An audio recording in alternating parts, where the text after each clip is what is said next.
할렐루야. 우리 친구 데이인데 여러분들 홍준이 왜 우빈이가 나와서 기뻐해서 웃은 거죠? 오늘 친구 데이는 정말 우빈이를 위한 친구 데이 행사가 아닌가 그런 생각을 잠깐 해보았습니다. 우빈이 잘 나왔어요. 겨울잠을 자고 이제 몇 달 만에 나온 것 같아. 잘 나왔으면 좋겠어요. 그리고 우리 민영이 오늘 그 선곡을 보니까 우리가 위러브 현장에 와 있는 것 같았어. 와, 합심. 야, 나 주님을 모른다. 이 목사님 스타일이잖아. 그런 찬양이. 참. 민영이랑 우리 유찬이가 어제 성경 골든벨 나가서 은상과 장려상을 받았습니다. 박수! 엄지척. 유찬이 어딨어?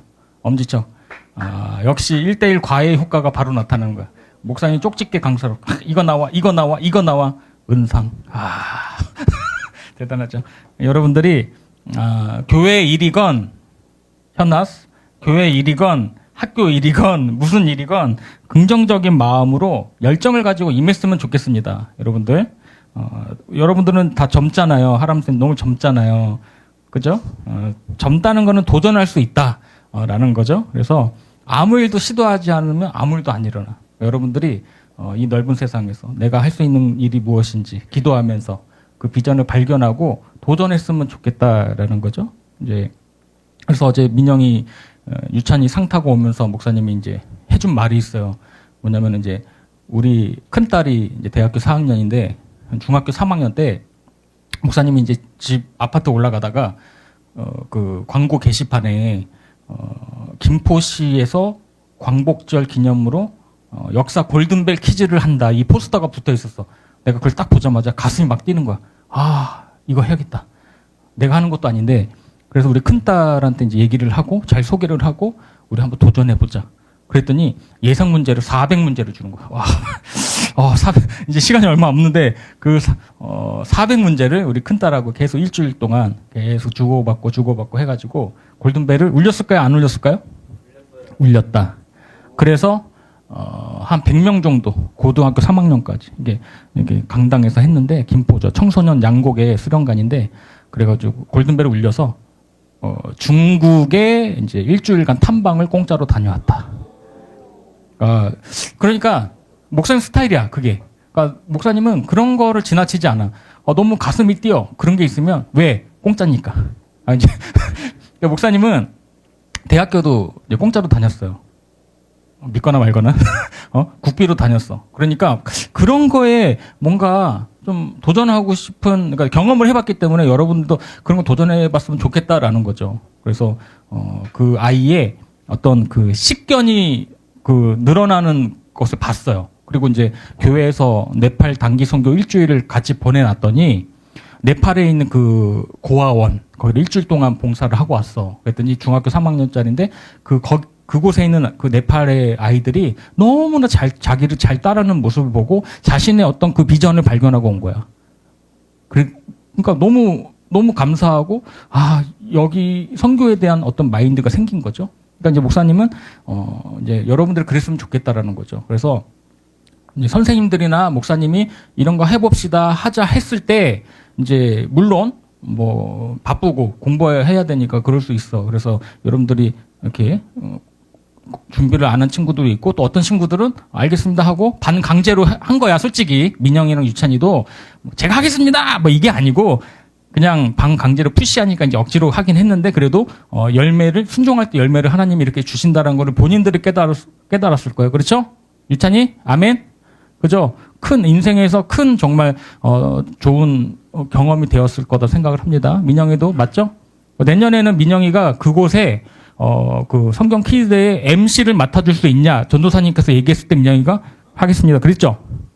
그래서 그거는 이제 최현희 장로님하고 같이 잘 저기해서 내년에 대학교 가서도 그래서 MC가 됐을 때 우리 친구들을 한 20명 다 지원하게 하라고.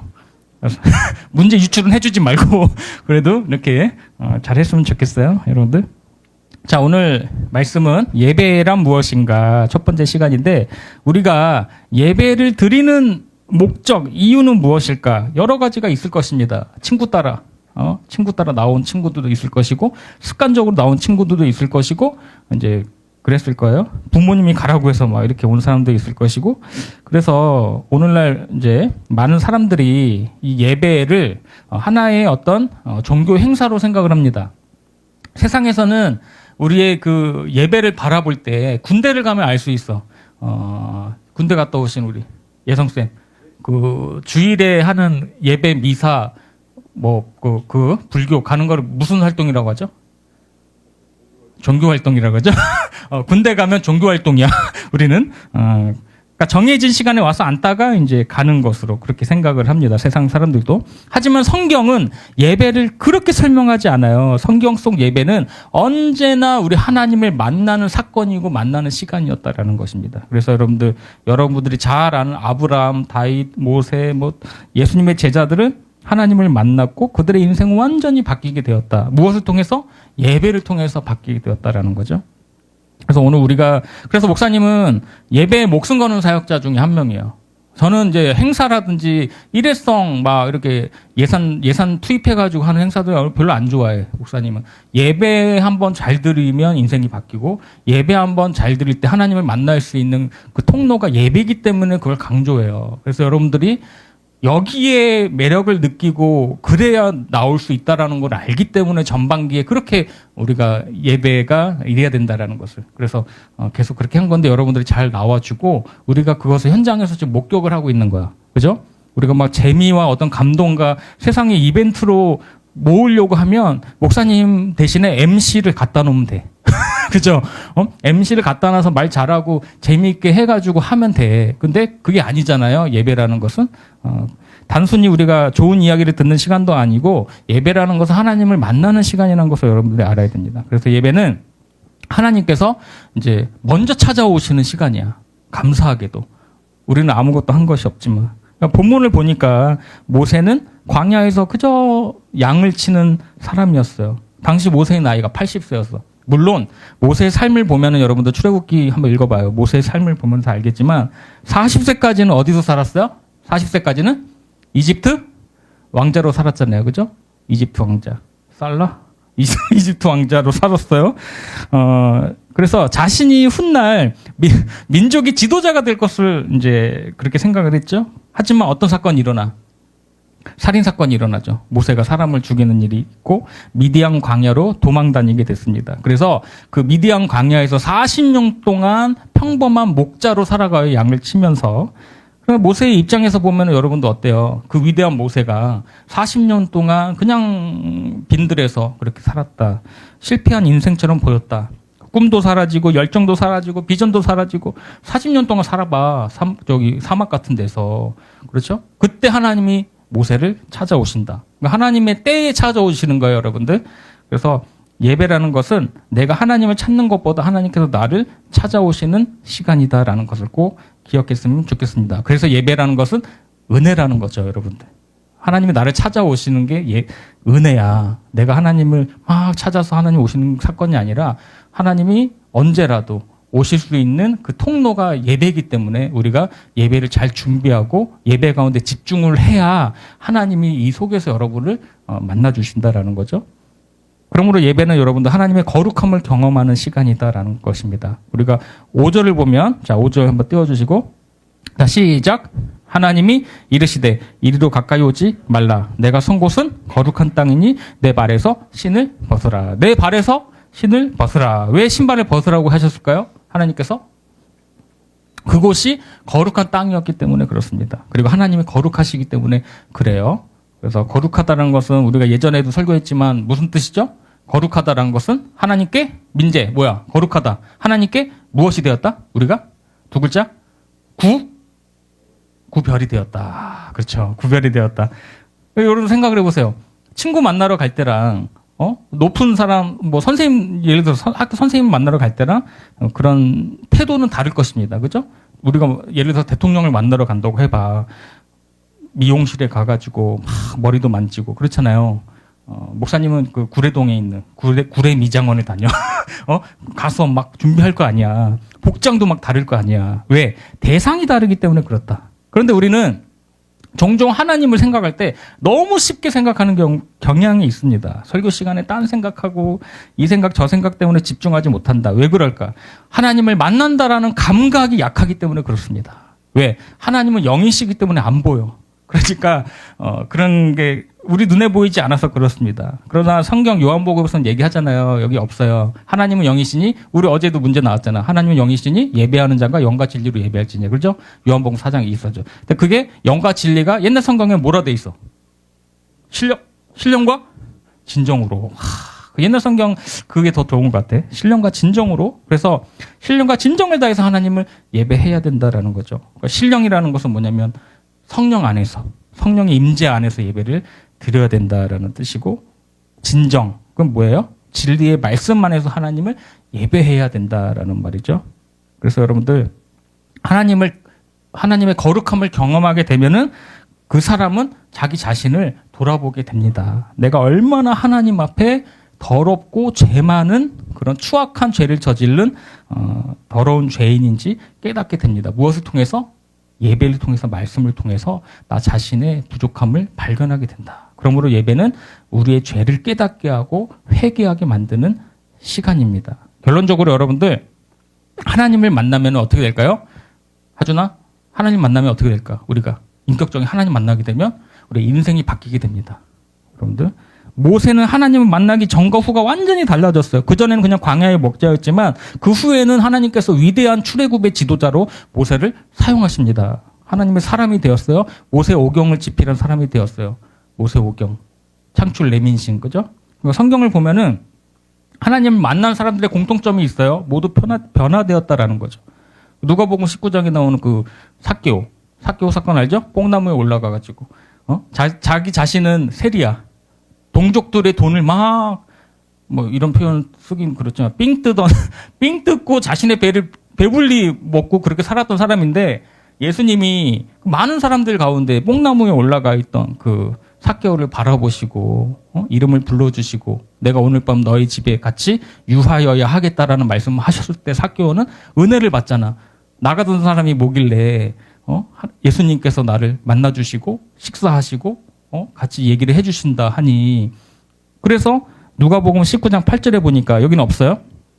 제가 읽어드릴게요. 삭개오가 서서 주께 여짜오되 주여 보시옵소서, 내 소유의 절반을 가난한 자들에게 주겠사오며 만일 누구의 것을 속여 빼앗은 일이 있으면 내 갑절이나 갚겠나이다. 삭개오는 돈을 사랑하는 사람이었어요. 돈 했던 사람인데 예수님을 만나고 이렇게 베푸는 사람이 되었다. 나눌 수 있는 사람이 되었다. 변화되었다라는 거죠, 여러분들. 왜 변했을까요, 여러분들? 하나님을 만났기 때문에 그렇습니다. 그러니까 오늘날 많은 사람들이 예배를 드리지만 변하지 않아요. 왜 그럴까요? 예배는 참석은 하는데 하나님을 만나지 못하기 때문에 그렇습니다. 그러면 우리가 질문이 생기잖아. 하나님은 어떻게 만나요, 목사님? 수련회 때 만나요? 아니면 뭐 할 때 만나요? 그러니까 제가 만나본 바로는 이렇습니다. 여러분들, 일단은 삭개오와 같은 마음이 있어야 돼.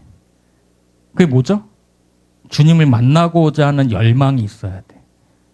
그 마음의 중심을 보시고 예수님이 찾아오셔요. 간절한 마음으로 하나님을 구할 때 하나님이 만나주시는 거야. 그 간절한 마음조차도 없다. 그러면 그 마음이 생기게 해달라고 기도해야 될 것이고, 그 마음이 있다 그러면 더 기도하면서 하나님을 찾아야 됩니다. 그럴 때 하나님이 만나주셔요. 그게 언제가 될지는 모르겠어요. 목사님은 구원파 이단이 아니기 때문에 몰라. 그 시간은 몰라. 목사님은 군대 가서 만났어. 가정 꾸리고 백령도에서 기도할 때 하나님이 만나주셨어. 그 하나님은, 여러분들 이상하게 생각하지 마, 목사님. 중보기도를 그 백령도 군부대 해병 백령교회 거기서 11월 달이었어. 밤하늘에 그 찬란한 은하수가 막, 거기는 공기도 깨끗하잖아. 그러니까 밤에 별이 확 수천억 개가 있는 거야. 진짜 내 눈에. 그 검은 천에 막 은빛 별이 막 있는데, 목사님이 어떤 기도를 했는지 알아? 송출하면 안 돼. 해도 돼. 자, 어떤 기도를 했냐면, 순수한 마음이야. 하나님, 내가 막 기도하고 나왔거든. 말씀 보면서. 우리 중보기도 모임에서 기드온에 대한 얘기를 했어. 기드온이 위대한 용사였지만 정말 소심했던 자거든. 그게 내 모습이었어. 그래서 그 모임 가운데서 그 얘기를 했어. 기드온이 접니다. 김두용, 기드온 비슷하지 않습니까? 기드온이 저인 것 같습니다. 저같이 연약한 자를 하나님이 위대한 사람으로 그렇게 해주실 수 있을까요? 그러면서 이제 나왔는데 밤하늘을 보니까 그냥 기도가 되는 거야. 하나님, 저와 같은 자도 하나님이 저를 만나주실 수 있습니까? 하나님 저와 함께 하신다면 저기 많은 별들 중에 하나라도 떨어뜨려 주세요. 이 기도를 하게 됩니다. 이거 어디서도 간증 안 했던 거야. 이거는 원고에도 없는 내용이야. 근데 이 말씀을 하라고 감동을 주시는 것 같아. 여러분들은 나를 아니까. 그죠? 근데 갑자기 와가지고 목사님이 부임해가지고 첫날인데 이런 얘기하면 목사님 이상하다 뭐 이럴 거 아니야. 근데 지금 목사님 믿죠? 잘 들어봐. 별 하나를 떨어뜨려 주세요. 목사님 이런 그 동심이 있어. 그랬더니 여러분들 그 밤하늘을 봤어. 그랬더니 저와 함께 하신다면 별 하나를 떨어뜨려 주세요. 그럼 제가 믿겠습니다. 어떤 장면이 일어났을까? 여기도 아니고 여기도 아니고 여기도 아니야. 내가 그냥 저기 보고 있잖아. 모니터처럼. 거기서 별똥별 하나가 쭉 떨어지는 거야. 그냥 찍 이게 아니야. 내 눈이 별똥별 우주쇼 봤어요? 우주쇼? 그냥 잠깐 떨어지지. 그게 아니야. 별똥별이 긴 꼬리를 가지고 쫙 하나 떨어지는데 내가 어떻게 됐을까? 난리 났겠지. 아무도 없었어 주변에. 그 교회 마당에서 그 기도를 드렸을 때 하나님이 내 기도 들으시는구나. 그때 이제 우리 아내랑 권사님들이 막 나오는데 왜 그래 그러더라고. 아니 내가 샬라 했는데 이렇게 별 하나가 떨어졌어. 집사님 축하해요. 집사님 축하해요. 주님이 기도를 들으셨나. 제가 기드온이에요. 기드온. 김두용이잖아요. 기드온. 근데 별 하나를 딱 떨어뜨려. 그 체험을 하게 됩니다. 여러분들 어때요? 간절한 마음이 있을 때. 그러니까 이거는 개인적인 체험이잖아. 이런 체험들이 있어야 돼요, 여러분들. 그 기저에는 하나님을 만나고자 하는 마음이 컸어. 그리고 목사님은 방언 기도도 하고 싶어가지고 와이프랑 막 작정 기도도 하고. 근데 방언도 오살리 기도원 가서 터졌잖아. 방언도 막 하게 되고. 그렇습니다, 여러분들. 그러니까 여러분들 하나님은 지금도 예배 가운데 말씀하세요. 찬양을 통해 말씀하시고 기도를 통해 말씀하시고 설교를 통해 말씀하십니다. 문제는 하나님이 말씀하시지 않는 것이 아니라 우리가 듣지 않는 데에 있는 거예요. 우리가 사무엘도 그때 우리가 들어봤지만 하나님의 음성을 들었어. 그 어린아이가. 그 대제사장도 못 듣는 하나님의 음성을 꼬맹이 사무엘이 들었다. 왜 들을 수 있었습니까? 들을 준비가 되어 있기 때문에 그렇습니다. 주여 말씀하옵소서. 주의 종이 듣겠나이다. 이 꼬맹이가 그랬다니까. 하주나? 그 꼬맹이가 그랬어요. 하나님 이 예배 가운데 제 이야기를 들어주세요로 나가면 반쪽짜리 예배입니다. 하나님 무슨 말씀을 하시든지 제가 듣겠습니다라는 자세로 예배를 드릴 수 있기를 축복합니다. 마지막으로 적용 한번 하겠습니다. 그래서 잠언 8장 17절. 자, 시작.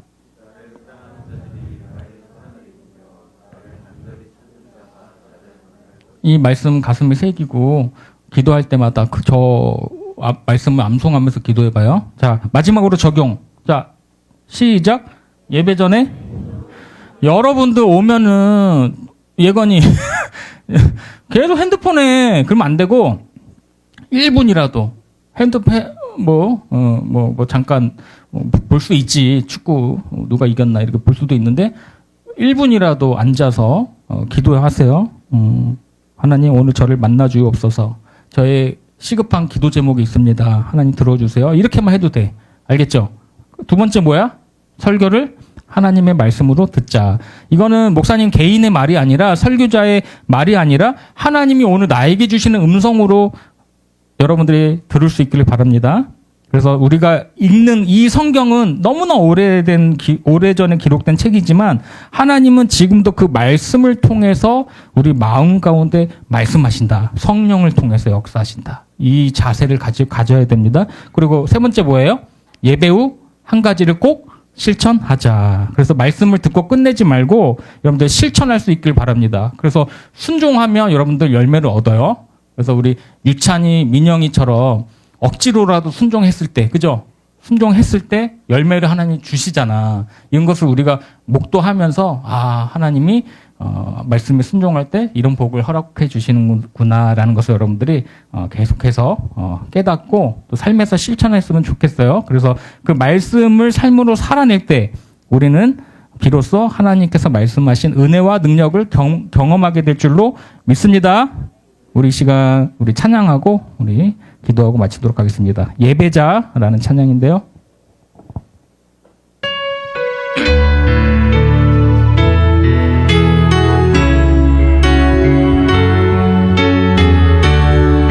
아무도 예배하지 않는 아무도 예배하지 않는 그곳에서 주를 예배하리라. 아무도 찬양하지 않는 그곳에서 나 주를 찬양하리라. 누구도 헌신하지 않 그곳에서 주께 헌신하리라. 누구도 증거하지 않는 그곳에서 나 주를 증거하리라. 내가 밟는 모든 땅 주를 예배하게 하소서. 주의 보혈로 덮어지게 하소서. 아멘. 내가 선이고 주의 거룩한 곳 되게 하소서. 주의 향기로 내가 밟는 모든 땅 우리 손을 들고 내가 밟는 모든 땅 주를 예배하게 주의 보혈로 덮어지게 하소서. 내가 선이고 주의 거룩한 곳 되게 하소서. 주의 향기로 물들이소서. 우리 함께 기도하며 나아갔으면 좋겠습니다. 우리가 부른 이 찬양의 고백처럼 우리 삶이 하나님께 온전히 드려지는 예배가 되게 해 주옵소서. 하나님께서 받으시는 참된 예배자 되게 하여 주시고 말씀을 듣는 사람으로 끝내는 것이 아니라 말씀대로 살아가는 사람이 되게 해달라고 우리 시간 기도하겠습니다. 하나님, 우리가 예배자입니다. 하나님, 우리의 삶을 받아 주옵소서.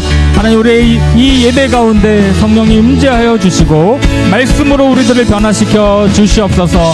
하나님, 우리 각 가정과 또 학업과 또 여러 모든 삶의 현장 가운데 하나님의 선하신 그 인도하심을 받는 우리 친구들의 삶이 되기를 간절히 원합니다. 하나님, 우리 예배 우리 아무도 없는 곳에서 누구도 헌신하지 않는 그곳에서 우리가 주의 복음을 담대히 전할 수 있는 예배자로 우리를 사용하여 주시옵소서. 우리를 하나님의 도구로 사용하여 주시옵소서. 오 주님, 하나님, 우리 청소년부를 우리 주님께서 받아주시고 하나님, 우리가 서로 사랑하며 섬기는 우리 믿음의 공동체가 더욱더 되게 하여 주셔서 하나님, 우리 올 여름부터 하반기 모든 행사와 우리 예배 가운데 우리 하나님께서 친히 주관하여 주시고 처음이요 나중 되시고 시작과 마침이 되시는 우리 하나님께서 우리의 예배를 인도해 주시고 또 우리의 삶도 주님께서 인도하여 주시옵소서.